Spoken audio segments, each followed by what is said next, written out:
tenang. Yuk dekat dengan Tuhan. Yuk di hadirat Tuhan. Yuk melekat dengan Tuhan. Di situ ada kekuatan baru. Diberkati Tuhan, haleluya. Tapi jangan sampai hidup kita fokus pada berkat. Fokuslah pada Yesus. Tuhan, pegang tanganku. Aku mau memandangmu dan jalan terus bersama Yesus. Pasti badai itu akan berlalu. Shalom jemaat yang dikasihi Tuhan. Puji Tuhan kita berjumpa lagi. Namun sebelum kita mendengarkan renungan saat hari ini, mari kita berdoa terlebih dahulu. Terima kasih Tuhan Yesus untuk kesempatan yang indah. Kami diberkati oleh firman-Mu. Kami percaya firman-Mu menguatkan kami, menegur kami, membuat kami makin bertumbuh, berakar, berbuah bagi Tuhan. Tolong kami Roh Kudus, tolong kami untuk kami dapat mentaati dan melakukan firman-Mu. Terpujilah nama-Mu dalam nama Tuhan Yesus. Haleluya. Amin. Saudara dikasihi Tuhan, hari ini saya akan menyampaikan renungan firman Tuhan. Saya beri judul Ancaman di Tengah Badai. Ya, judul renungan yang akan kita dengar hari ini adalah Ancaman di Tengah Badai. Mari kita lihat dalam Matius pasal 14 ayat 22 sampai dengan ayat yang ke-33. Matius pasal 14 ayat 22 sampai dengan ayat 33. Judul peringkop Yesus berjalan di atas air. Dikatakan demikian, sesudah itu Yesus segera memerintahkan murid-muridnya naik ke perahu dan mendahuluinya ke seberang. Sementara itu ia menyuruh orang banyak pulang. Dan setelah orang banyak itu disuruhnya pulang, Yesus naik ke atas bukit untuk berdoa seorang diri. Ketika hari sudah malam, ia sendirian di situ. Perahu murid-muridnya sudah beberapa mil jauhnya dari pantai dan diombang-ambingkan gelombang karena angin sakal. Kira-kira jam 3 malam datanglah Yesus kepada mereka berjalan di atas air. Ketika murid-muridnya melihat dia berjalan di atas air, mereka terkejut dan berseru, "Itu hantu!" Lalu berteriak-teriak karena takut. Tetapi segera Yesus berkata kepada mereka, "Tenanglah, aku ini, jangan takut." Ayat 28. Lalu Petrus berseru dan menjawab dia, "Tuhan, apabila engkau itu, suruhlah aku datang kepadamu berjalan di atas air." Kata Yesus, "Datanglah." Maka Petrus turun dari perahu dan berjalan di atas air mendapatkan Yesus. Ayat 30. Tetapi ketika dirasanya tiupan angin, takutlah ia dan mulai tenggelam, lalu berteriak, "Tuhan, tolonglah aku." Segera Yesus mengulurkan tangannya memegang dia dan berkata, "Hai orang yang kurang percaya, mengapa engkau bimbang?" Lalu mereka naik ke perahu dan angin pun redalah. Ayat 33. Dan orang-orang yang ada di perahu menyembah dia, katanya, "Sesungguhnya engkau anak Allah." Saudara dikasihi Tuhan, murid-murid sedang diancam oleh badai. Hanya ada dua pilihan, mati atau hidup. Kita sudah tahu kisahnya bagaimana akhirnya Yesus meredakan badai. Di situ ada kisah spektakuler Yesus berjalan di atas air dan sebagainya, saudara. Sama dengan kehidupan kita hari-hari ini, badai itu tidak perlu diundang setiap kita mengalami badai. Baik itu mengancam rumah tangga kita, mengancam pekerjaan kita, mengancam hubungan sosial kita, mengancam pelayanan kita, bahkan yang paling parah badai itu bisa mengancam iman kita. Bagaimana sikap kita di tengah-tengah ancaman badai ini? Jangan sampai badai ini yang tidak hanya sekedar mengancam, dia menyerang, akhirnya membuat rumah tangga kita berantakan, pelayanan kita hancur, pekerjaan kita amburadul, iman kita gugur. Berhati-hatilah dengan badai ini. Saya akan membagikan 2 poin saja. Ada 2 poin bagaimana sikap kita di tengah-tengah ancaman badai yang terjadi, saudara. Perhatikan di ayat yang ke-27. Sebelumnya 26. Bagaimana murid-murid berteriak melihat Tuhan, mereka berteriak itu hantu. Kok bisa? Bukankah sehari-hari mereka bersama dengan Tuhan, bersama dengan Yesus guru mereka? Kok bisa mereka tidak bersama dengan hantu? Pagi, siang, sore ya bersamanya dengan Tuhan, berjalan kemanapun bersama dengan Tuhan. Tapi kenapa pikiran mereka, yang ada di pikiran mereka adalah hantu? Sesuatu yang sangat aneh. Apalagi mereka belum berpisah terlalu lama dengan Yesus. Belum lama mereka berpisah. Coba kita lihat di ayat 22 sebelumnya. Sesudah itu Yesus segera memerintahkan murid-muridnya naik ke perahu dan seterusnya. Ayat 22 ya, Matius pasal 14 ayat 22. Dikatakan sesudah itu. Apa itu? Kata sesudah itu, ini bicara tentang apa? Lalu setelah itu kita melihat kisahnya, murid-murid panik ya saudaraku ya. Melihat Tuhan disebutnya hantu. Nah kembali lagi, sesudah itu. Ini apa? Itu apa? Ini kisah kejadian Yesus berjalan di atas air, murid-murid menyebutnya hantu. Sebelum itu ada kejadian. Yaitu, itu apa? Yaitu adalah Yesus memberi makan 5.000 orang laki-laki, belum termasuk perempuan dan anak-anak. Jadi kisah ini belum lama, saudara. Yesus memberi makan 5.000 orang laki-laki dengan 5 roti 2 ikan. Ya, kita tafsirkan kira-kira kejadian itu siang menjelang sore lah. Kurang lebih seperti itu, saudaraku ya. Mereka mendapatkan mujizat, mereka kenyang, waduh senang sekali. Lalu Yesus memerintahkan murid-muridnya ke seberang. Yesus berdoa seorang diri. Kira-kira jam 3 malam terjadi angin sakal. Coba kita renungkan. Yesus memberi makan 5.000 orang laki-laki, kira-kira siang menjelang sore.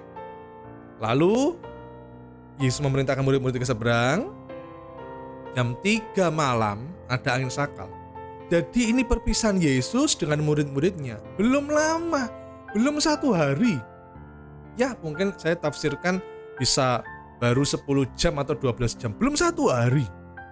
Tapi mereka bisa lupa dan melihat Tuhan disebutnya hantu.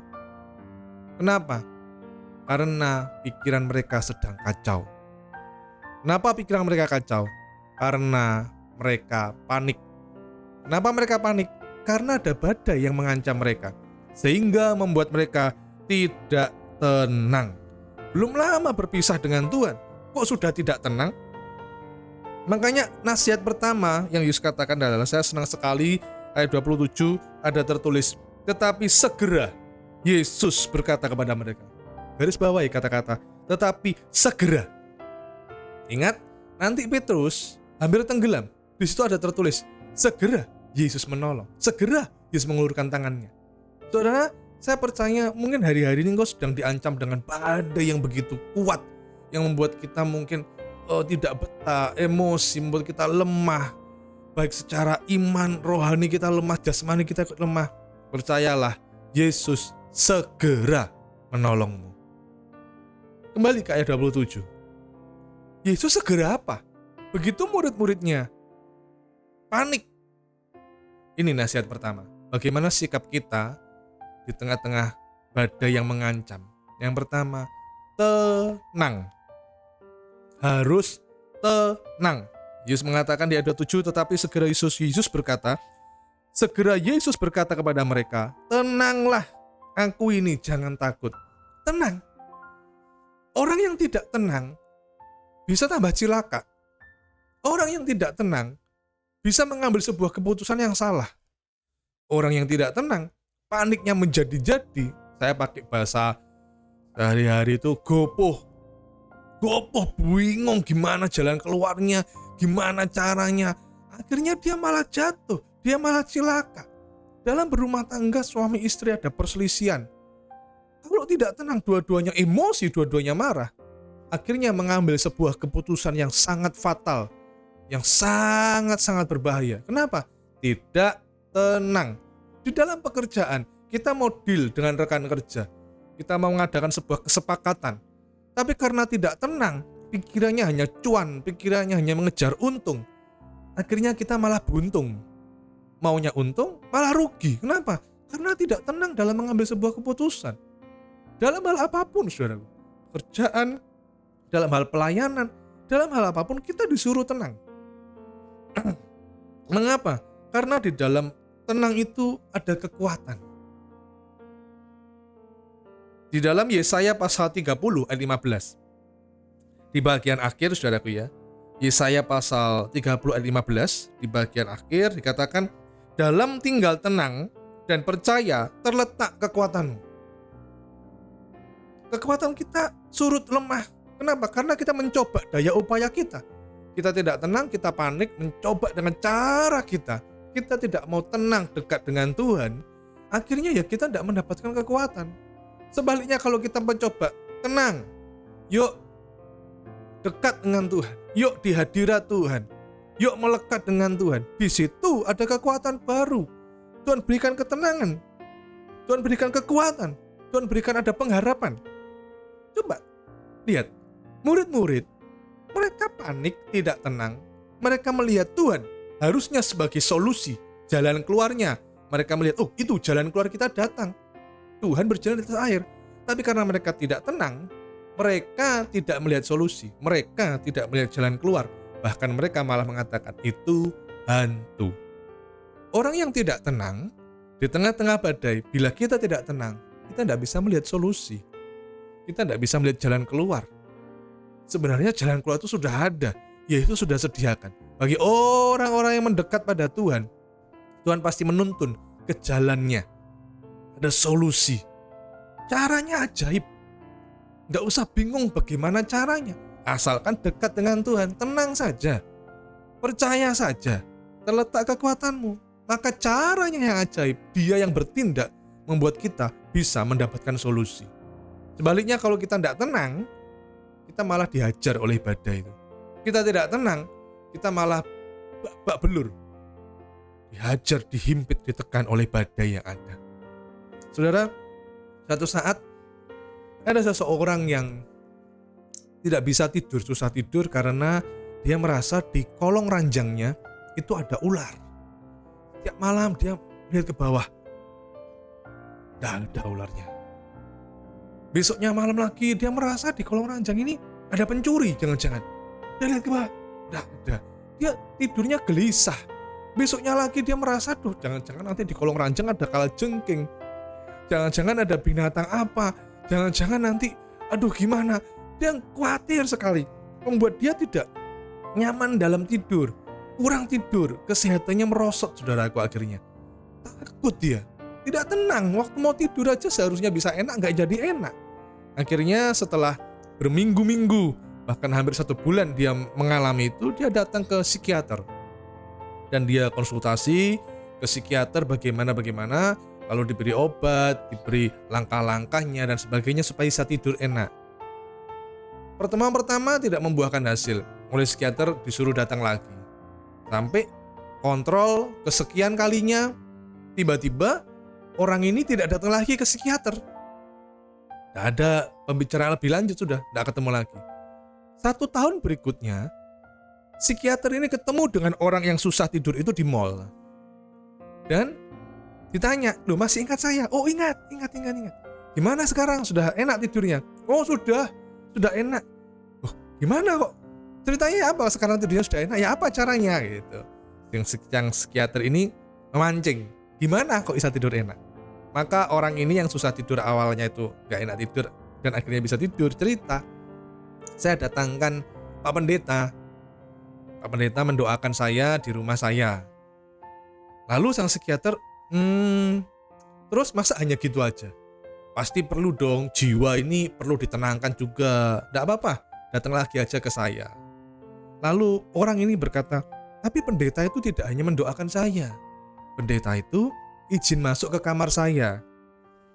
Lalu ya saya buka kamar saya, pendeta itu lihat kamar saya, dia lihat ranjang saya, lalu pendeta ini bertanya kepada saya, punya gergaji? Punya. Oke, yuk mana gergajinya? Sekarang kita potong kaki ranjang ini. Ya, kaki ranjang itu yang semula ada kolongnya, begitu dipotong kakinya, kaki ranjang itu, tidak ada lagi kolongnya. Sejak itu saya bisa tidur enak.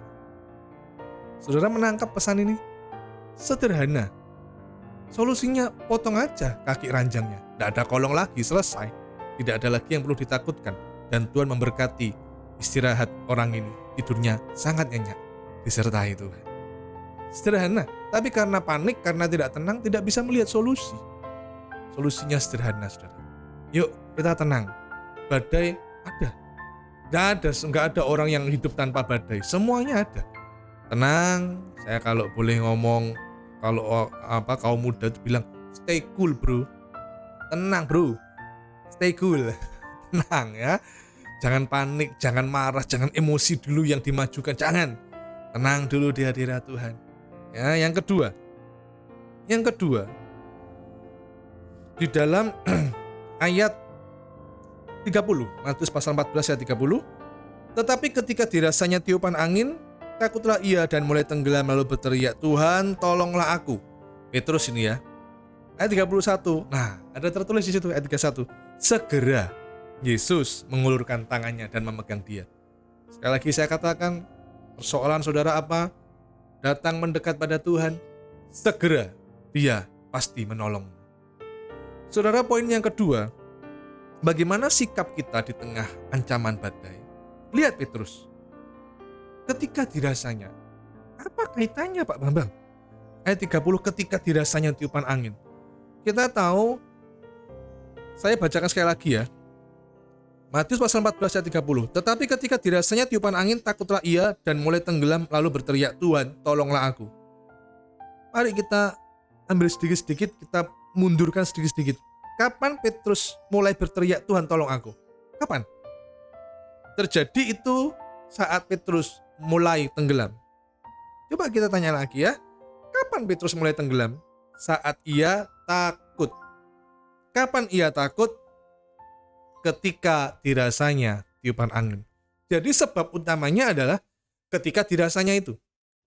Seandainya tidak ada ketika dirasanya tiupan angin, maka Petrus juga tidak takut, tidak tenggelam. Tapi faktanya Alkitab mencatat Petrus takut mulai tenggelam. Penyebabnya apa?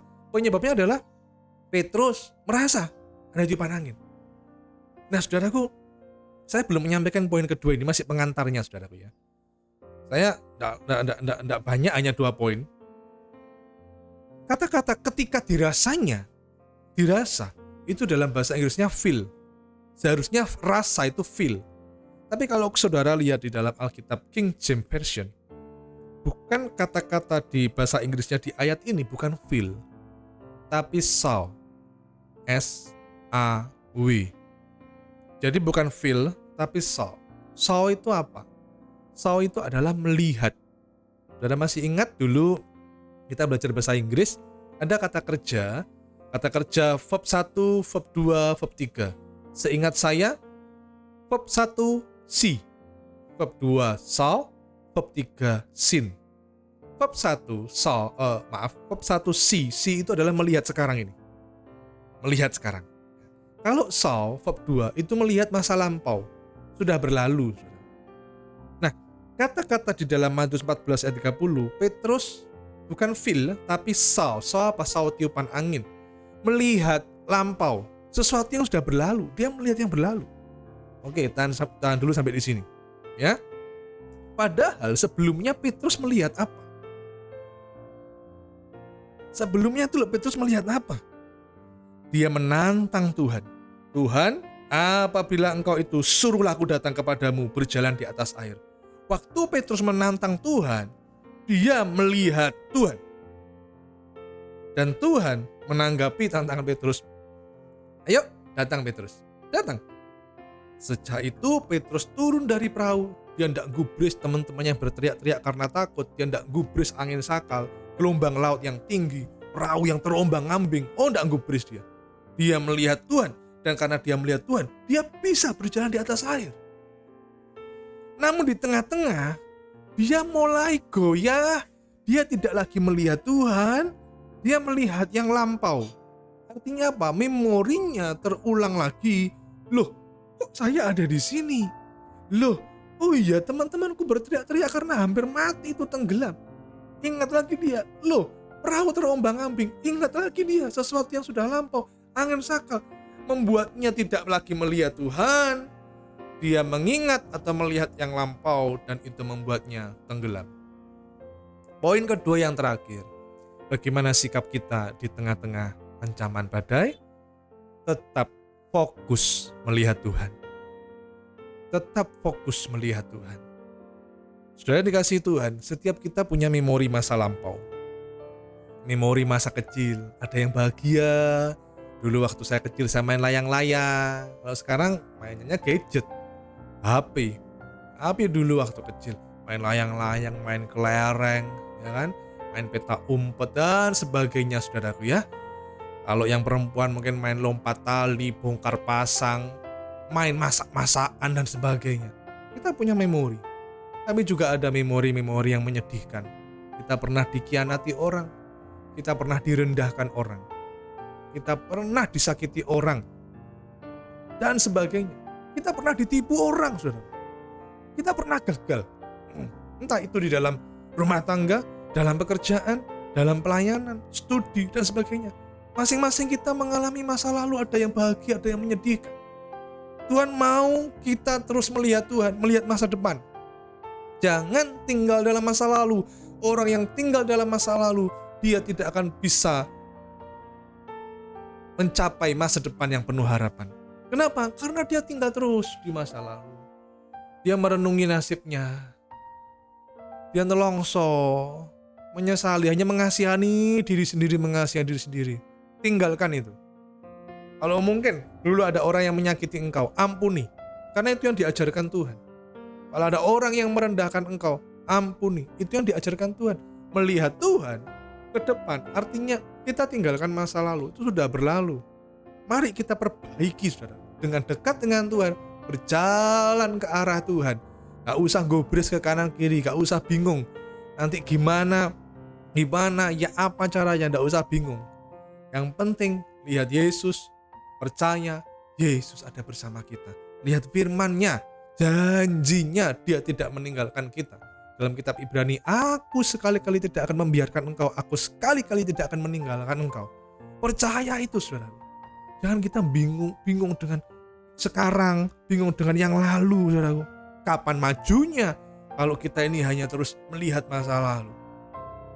Badai ada, angin sakal itu ada.